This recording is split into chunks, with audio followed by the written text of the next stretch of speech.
அஸ்ஸலாமு அலைக்கும் வரஹ்மத்துல்லாஹி வபரகாத்துஹு. நம்முடைய தமிழக காலி அவர்கள் சில நாட்களுக்கு முந்தி வஃபாத்தானார்கள்.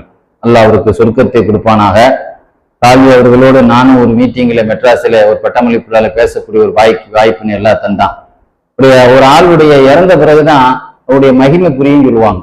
கத்ரு ஞாமத்தி பாத்த ஜவாலும்பார் அரபியில. உன்னுடைய தரம் போன பிறகுதான் தெரியும். அவனுடைய வாழ்க்கையை பார்க்கும் பொழுது நாமெல்லாம் சந்திக்க நேரத்தில் அவர் ஒரு கட்டி தழுவி முத்தி இருக்கணுமே, அது வாய்ப்பு கிடைக்கலையே, இவ்வளவு பெரிய ஆளா அப்படிங்கிறது அதுக்கு இப்போதான் நான் உணர்றேன். அவர்களுடைய வரலாறு போட்டிருந்தாங்க.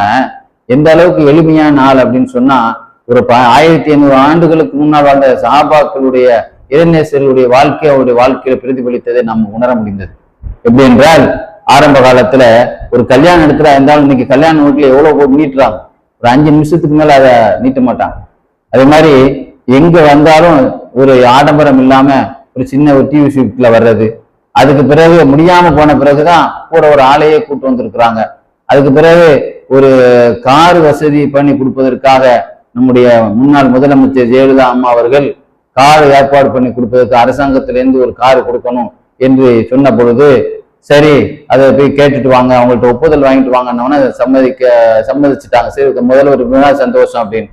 ஆனா அதுக்கு பிறகு ஒரு ஃபார்மாலிட்டி அடிப்படையில நீங்க ஒரு மனு தரணும், லெட்டர் பேர்ல எனக்கு கார் தேவைப்படுது, ஏன்னா எனக்கு வேணும் அப்படின்னு. அது ஒரு ஃபார்மாலிட்டிஸ்க்காக நீங்க ஒரு லெட்டர் பேர்ல எழுதி தரணும், அது ஒரு ஃபார்மாலிட்டிஸ் தான் அப்படின்னு கேட்டதுக்கு, நான் லெட்டர் பேர்ல எழுதிதான் எனக்கு கார் கிடைக்கணும்னா எனக்கு அந்த காரே தேவையில்லை அப்படின்னு சொல்லிட்டாங்க.